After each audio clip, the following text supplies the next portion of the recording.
and there are only two with any sizable number of votes, ballot papers on them. The one on the right-hand side, the far right, is Williams, Paul Williams, and then the fourth, he's the Labour candidate, the fourth one along is Jill Mortimer, the Conservative, and there's a pretty hefty pile on her table, not so many on Paul Williams, and look at all the others, not very many votes on those. So it's very much a two-horse race with Jill Mortimer, as Jim McMahon was more or less conceding, is poised to win this by-election.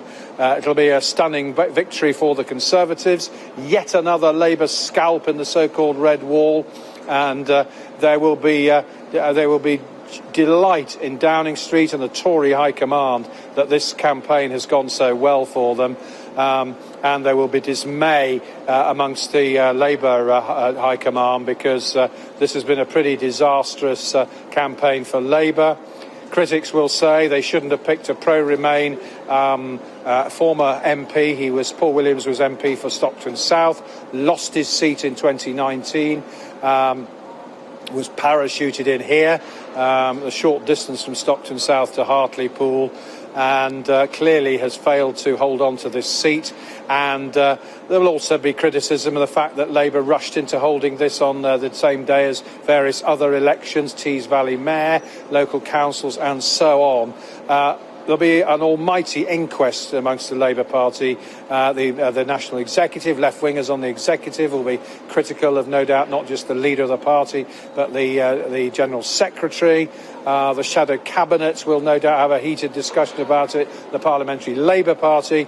It'll be an uncomfortable time for Sir Keir Starmer because they are losing a seat that they've had. There's been Labour this seat since 74, nearly 50 years, and Hartlepool's before that since 1964. So it's a terrible result for Labour. There will be jubilation amongst Conservatives, however.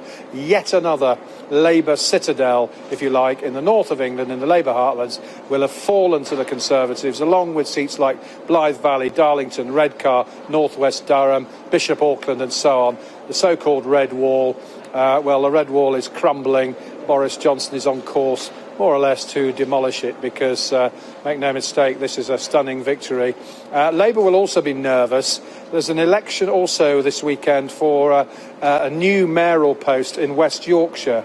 Now, the Labour candidate is Tracy Brabham, the former Coronation Street actress who came into Parliament after the murder of Joe Cox, now in Batley and Spen.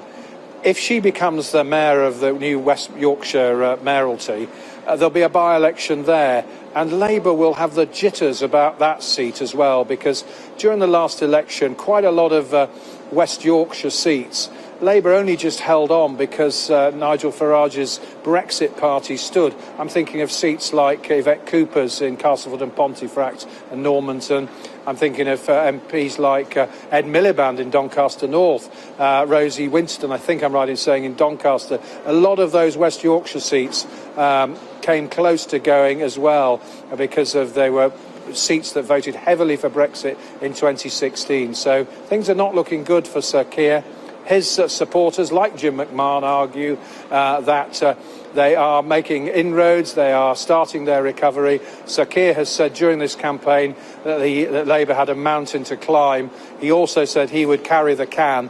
My word, he's going to have a pretty heavy can to carry after this result here. And as you say, the Conservatives will be jubilant at this. Can we expect to see the Prime Minister in Hartlepool later today, do you think? Almost certainly, yes, because, of course, Prime Ministers and party leaders love to go and celebrate with a winning candidate. And, yes, I'm pretty sure that the Prime Minister will come to Hartlepool at some point. He may, it depends on the timing of the election results.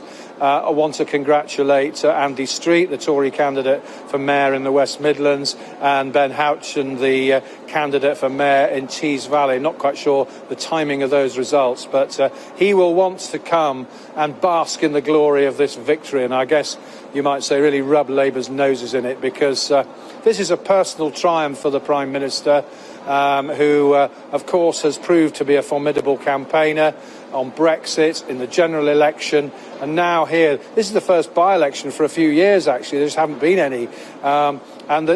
We shouldn't underestimate the fact that Tories, the governing party, have won a seat from the opposition. We've discussed this before, that normally you'd expect opposition parties to take seats off the governing party, but that's not happened. The Conservatives actually picked one up when Theresa May was Prime Minister in Copeland, and it was a few years back anyway, when Theresa May, 2017 I think it was, Copeland. But this is a spectacular victory for Boris Johnson, a vindication of his strategy, tough stance on Brexit. He's obviously made a lot of the vaccination success. I remember at one Prime Minister's questions, he said to Sir Keir Starmer, "We vaccinate, he vacillates." All those phrases that we've heard from the Prime Minister. But in terms of campaigning, well, he's proven here that he is a winner. And for all the fuss about Tory sleaze, all the allegations, Prime Minister said people don't care. Well, whether they care or not, they don't apparently care enough to vote Labour rather than Conservative. And the Tories are heading for a spectacular victory here, and Labour for a dismal defeat.